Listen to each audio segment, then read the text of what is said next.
joy, joy, joy. Ever new joy, joy. Ever new joy. We are working with a book called Awakening Joy, 10 steps that will put you on the road to real happiness. Are you into that? You want to do that? You want to make that your intention? Well, we're going to join with 200 people for the next 7 or 8 weeks and hopefully be able to embody that, because whenever two gather together, 2 or more in the name of joy, guess what? The joy that you already are is awakened within you, and we have the collective body of the members of Christ to help us do that, to awaken to joy. So we started off with our definition of what joy means. It's right from the book. Joy is a general feeling of aliveness and well-being that is characterized by meeting life's ups and downs, which you'll still have even though you're a spiritual student. You'll still experiencing 10,000 things that rise and fall, the joys and sorrows. You'll experience all of those things, but you'll experience it, you'll meet it with authenticity and perspective. I love that definition.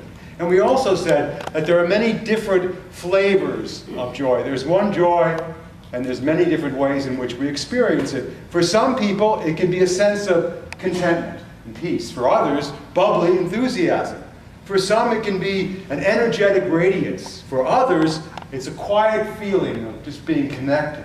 Joy can arise with a good belly laugh. I always tell myself, if I don't have one good belly laugh a day, I'm taking all this way too seriously. Or it can be a serenely contented smile that just knows that all will be well, and all will be well, and no matter what, all will be well.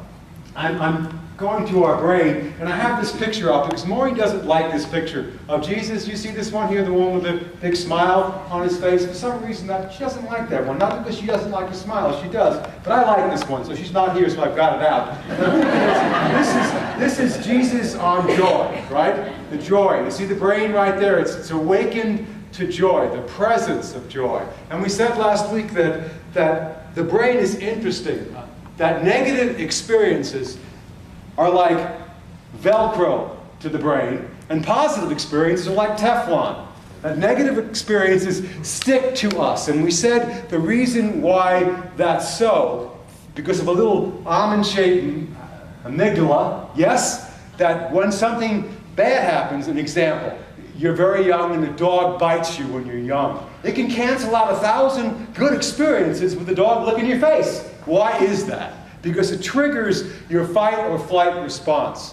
And it makes you feel like you're in danger. And the Bible says the things I fear most stick to me the most. Do you notice that? So we have that experience of that. That's why we need teachings.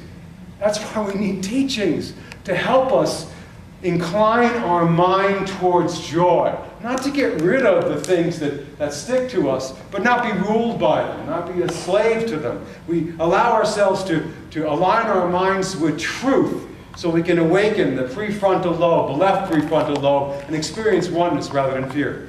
Inclining our mind towards joy, making that our intention. And I did real good with all of that till Monday at 7 o'clock when the phone rang. You know how the phone rings. Hello? And it was Maureen, and it was my daughter Alethea, and they said, we're on our way to the hospital. Mom has had an accident. She's broken her wrist. And I want you to know, boom, boom, it just went right there. Went right to that part, that stuck part in me. She was having way too much joyous fun while she was at Xander's birthday party on Monday, and she was at the top of the slide, which she'd gone down a dozen times. She was at the top of the slide, and she was getting ready to go down one more time, and she just got ready to get in her seat to sit down and go down the slide like you do. And she wasn't standing up. She just slipped a little bit, but her left wrist, her left hand, went back and snapped. And it popped and cracked so loud that the person who was guiding people down the slide said, "What was that noise?" And it was Maureen's wrist. And that can happen to any one of us. I remember her at 6:59. We'll have the picture of Maureen coming through the doorway like this. This is where I left her last, with her hands out like this. So quickly, it can change to, let's go to the next slide right here. That. And now she's got a broken wrist. It's good and broken. And she's going to come home on Tuesday, and we're going to have it looked at and see what we have to do to further the healing process. But see, it's not about engaging these teachings and not having the 10,000 joys and sorrows happen to you. It still does. It's about being able to settle into a joy that allows you to experience that even in spite of whatever it is you might be going and growing through. Because you never know when you're going to come down the slide and slide into your next condition or circumstance. It happens to every one of us. There's no guarantees that those things won't happen. But you are able to meet it and greet it with a sense of joy because you have a spiritual practice. So when that happened, when I saw that picture, I just, part of me just wanted to get on my cowboy hat and go and get that girl and bring her home. Because she's my baby. We've been together for 40 years, and I'm going to take care of her like nobody else can, and I'm going to get on a plane. I don't care if it costs $1,000 or $4,000. I'm going to get her and bring her home and take care of my woman. You know what I'm talking about? And part of me just realized how ridiculous that was. When I took the hat off, I realized that that wasn't necessary for me to do that. But I did feel that. And then I remembered why I felt that. Well, the truth was, I remember one of my early memories, 10 years old, was when I broke my hip. Not my hip, but my leg right below my hip. I remember the sound of that snap. It was so loud. I remember it. And that drew me right into that feeling of that with Maureen. And because I love her so much, and we're so connected, and we're so one, not just with our spiritual essence, but because of our being together for so long, I feel the things that she feels. Although I'm not in the pain that she's in, I feel the psychological pain of our connection for each other. That's the price you pay when you really love. When you're really connected to somebody. You're one with them in their glory, and you're one with them in the other part of the story. You know, in sickness and in health. You're here for the whole shebang, right? So I realized that, and I was able to move energy in a new direction. Be able to feel a sense that even in this and in spite of it, there is joy that is already present in this moment, and I can be in touch with that joy right now. That's what the practices of what we're doing are all about. It allows us to have an avenue to re-experience and reinterpret whatever our mind is stuck in so we can move forward and not miss everything else that's going on in between all of what's happening in our life. The things we like and the things that we don't like. We incline our mind towards the truth over and over and over again. That's what these practices are about. And we'll need to keep practicing, friends, because that's how it works if you practice over and over and over again. You incline your mind towards joy. Thomas Edison was asked how, the guy who invented the light bulb, for those of you who forgot, how is it that he stayed with it? He failed so many times. He goes, my son, I did not fail. I invented the light bulb in a 2,000-step process. You keep doing it again and again and again. You keep inclining your mind towards the truth. You keep working with the principles we're talking about over and over and over again. And you realize it's not a part of getting somewhere and finally being done with it all. It's about the process of it unfolding over and over and over again, and allowing yourself to experience what that looks like. The first person in our lesson summation I want to share with you is an unlikely candidate. He's a wise guy. His name is Michael Imperioli. He's the guy who plays the bad guy, the wise guy, Christopher Molistini in the... Am I saying that right? Molistani. Yeah, and he's a bad guy. He's a wise guy. And he's on The Sopranos. And he goes, it's really interesting. He said, I've been an actor for a lot of years, and I didn't really land the big role till I hit The Sopranos. And when I did, I became the star that I always wanted to be, the thing I always wanted most. I had it. It was there. And it came up empty. He says in this article with the Buddhist Shambhala Sun, he says, you know, you achieve what's considered success. And then you realize it doesn't necessarily make you happy. So if what you thought was going to be the ultimate thing to fulfill you doesn't, you better find out what does. Yeah? If the ultimate thing happens that you think you need to be happy and enjoy, happens and it doesn't make you happy, best find out what does. And so what he did was what you're doing in this room now.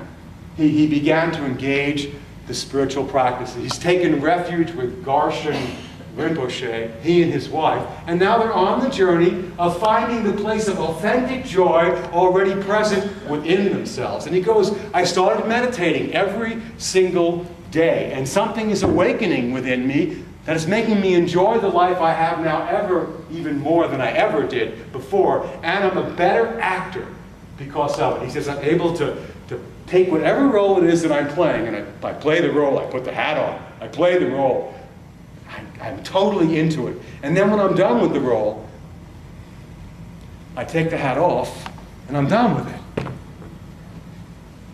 Advice for you and me. You and I are playing many roles while we're here. For a time, you get to be dad. You're wearing the hat of dad. Sometimes you feel like it's like a steel vice around your head. Right? How long am I going to have to do this with these kids? You know, I mean, it's just a role that you're playing. For a time, you'll be doing it. But the truth is, friends, it's only a role that you're playing. And if you stay here long enough, your role, the hat you wear, is going to keep switching. And then all of a sudden you'll find yourself, well, they're gone, they're leaving. And now I'm living with this person. Who are you now that the kids aren't here? And what do we even have together? And then you play that role. And then you become a grandparent. How did that happen? How can I be a grandparent already? And you play that role. When you have teachings you can fall back upon, you can play whatever role you need to and not get caught up in it, knowing that no matter what you do, it's going to keep changing. A year from now, I won't be hallucinating about Maureen's broken wrist. There'll be something else that's broken that needs to be worked with. You hear what I'm saying? It keeps changing and rearranging in the twinkling, in the inkling of an eye. So we practice. We practice what? Inclining our mind towards the truth. How many times must I do this? 7 times? 70 times? No. 2,000 times a day. Sometimes I do this. And it's a process. You don't get there. You're coming from there. The joy you're seeking is the joy that you already are. So we have some very clear things we can do to practice this week that we can work with this. And the first thing he says is, make an affirmation of what your intention is to awaken to joy. Put it into words. Speak it. Mine is, being in joy is my natural state.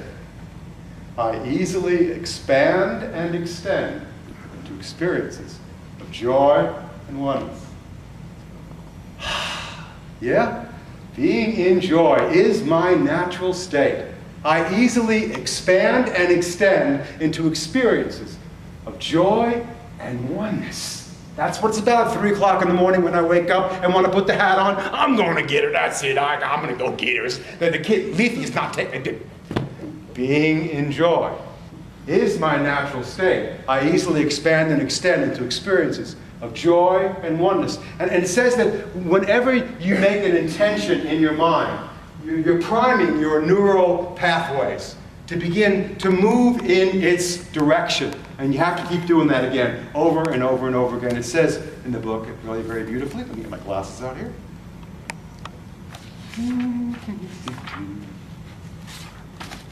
Oh, it's supposed to open up right to it. It's like the thing with the wrong words getting up there. Intentions create an integrated state of priming, a gearing up of our neural system to be in the mode of a specific intention. We can be ready to receive, to sense, to focus, to behave in a certain manner. This suggests that when we pay attention to the intention to bring more happiness into our lives, we are more likely to notice the actions, opportunities, people, and things that can bring that about for us. I love this line. It's sort of like recognizing which piece of the jigsaw puzzle will fit the picture. Life is always presenting us with unexpected circumstances, obstacles, as well as opportunities. Remaining aware of your intention helps you, bless you, to be more readily able to recognize the multitude of options that life offers you. And that helps you support your vision to do what? To be more awake to the joy that's already present right here and now. This is not a course about setting goals for this or that to happen, for you to finally be in joy. It's not about that. It's knowing that you already are in joy. The more you can be in touch with that joy and come from that place of joy and be greeted and needed by that joyous energy, then you can, from that place of being already enough, play any role you want to. And the divine intention of the beloved will move forth through you and bless everything that you're doing. So, and the participant said it this way: I tend to ask myself, what do I have to be joyful about? I'm still out of work, I'm overweight, the relationship in life I was hoping for didn't happen. But slowly, with just this one question, what do I have to be joyful about? And being present in the moment, I've begun to realize my answer is everything. I'm alive. I'm facing difficulties. I'm actually living my life. And I'm not hiding from my pain. I realize I'm just happy to be here. I can feel my breath and the sun on my face, the movement in my limbs as I go walking, the pleasure of smiling and laughing and singing. It's not delusion or hiding or shutting down in denial. It's being present and taking things one moment, one day, one breath at a time. And being glad and joyous that I have that next breath to take. Yes, that's an amen to the being in the joy that you're in now. The beingness of you is already in joy. So write an intention down, make an affirmation, whatever one works for you. The second thing that he suggests that we do is write a joy journal at night. I said this Wednesday night. What is it that I have to be joyous about today? When I was all caught up in my Monday and Tuesday thing about Maureen, I realized that most of the time I was not caught up. Most of the time I was not stuck in fear about her and what would happen for her. Most of the time I was experiencing a lot of joy in that day, and I just wrote it down. What are the things that I feel joyous about, like the lesson with the kids, the bird waking me up in the morning, 5:30, 6 o'clock. Joy. I made delicious dinner last night without Maureen's help. I actually cooked a great meal, and I made it myself, and I figured out how to use the oven and the stove, you know, and I got it to work, and Maureen wasn't there, and it was tasty and delicious. I did that. I got a joy about being able to make my own delicious meal. My basmati rice turned out perfect. I thought Maureen was the only one who could make fluffy basmati. I can do that too. I was in joy about that. I wrote that down in my mental joy journal. Yes, I was in joy about being able to do those things. So do that. Make a joy journal. There are many more things for you to be joyful about and happy about if you'll just bring yourself into your life and enjoy the moment that you have. Not the one you think you have to finally be happy, but the one that you're in right here and right now, in this moment. And the next thing he tells us is find a joy buddy. And I'm telling you, this place is filled with your joy buddies. Look around you now. Don't look at me. These are your joy buddies who help you pay attention to your intention to awaken. And if you don't think you need this, you're wrong, you do. The momentum of the changes that are happening now on this planet are so rapid that if you don't have some spiritual place that you're going to be with your joy buddies at least once a week for 1 hour, to pay attention to your intention to awaken to joy, you'll get sucked down and sucked under. When I see somebody in the street and they're not coming to church anymore, I don't care. What I do ask them is, well, where are you going to hang out with your joy buddies? Please tell me you're going somewhere. Oh, I just kayak and, you know, I take a couple extra vitamins, you know. No. You need to go somewhere and hang out with your joy buddies who will pay attention to your intention once a week to tell you, to help you, to remind you to awaken. The energy is so big now on the planet. The shifts that are happening polar-wise, if we don't have other joy buddies to do it with, we will get sucked down the drain. Please, if it's not here, make it and allow it and let it be somewhere else. 2 or more are needed now. It's not enough just to be doing it on your own. You're all one, you're alone, but we're all one as well, and we need the help of all of us coming together. And then finally he says, frame it in joy. I like this one. Frame it in joy. Frame it in joy. If there are things that you don't like to do that you're in resistance to, frame them in joy and say, well, I'm in resistance to this, so I'm going to frame it in joy. I don't like doing the laundry. That's Maureen's job, and I don't particularly like folding it. She does. I do the bathrooms, the toilets. Now, come on now. Nothing nice about sticking your head in the toilet and cleaning it. I do, she does, and she never has. She likes the laundry. She does it, she folds it well, and she doesn't like how I fold things anyway. So I have had sitting on the coffee table on the floor for 2 weeks, because she's been the laundry, that I have not folded yet. I have walked by it and I've literally been in resistance to folding that laundry because I know I won't do it right and I just don't like doing it. Now all the stuff is wrinkled. I am going to go home today. I make a promise and a vow to you, I am going to fold that laundry in joy. I'm going to find my mind to folding this laundry in joy. And I'm going to enjoy doing it. And I'm going to try to remember to do it exactly like she likes to have it folded so she won't even know that she didn't do it. Frame it with joy. When I thought about that idea of framing it in joy, having a picture of what joy looks like, I was reminded of a time 9 years ago. And I shared this story with you about my grandson when he got sick. He was 2 months old, and he got sick very quickly, very rapidly, with what's called infant botulism. We didn't know what it was then, and I talked to you about this before. And very quickly, he started to go under. And if it really hadn't been for Maureen stepping forward and seeing what was going on, he would have actually died. There would have been no 9-year birthday for him. He wouldn't have made it. He would have died in his sleep. The infant botulism shuts down the body's ability to breathe, and then they need to get on a respirator right away. And if they do, everybody who gets on a respirator lives from it, but many of it's undetected. And Maureen saw it. She's so good that way. She was telling me this funny dream she had 2 weeks ago, where she was literally on her deathbed dying, and she was telling everybody what to do. Now, you go over there, and I want to get this done over here. And she was giving instructions to everybody about what it was to be for her to take. That's my baby. That's what she does.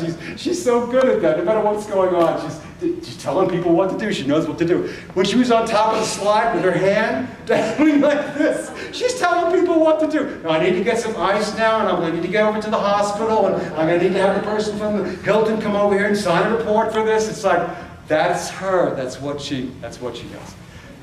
So when Xander was in the ICU, we had a picture of him just several days before, taken of that face. Now that face to me is pure joy.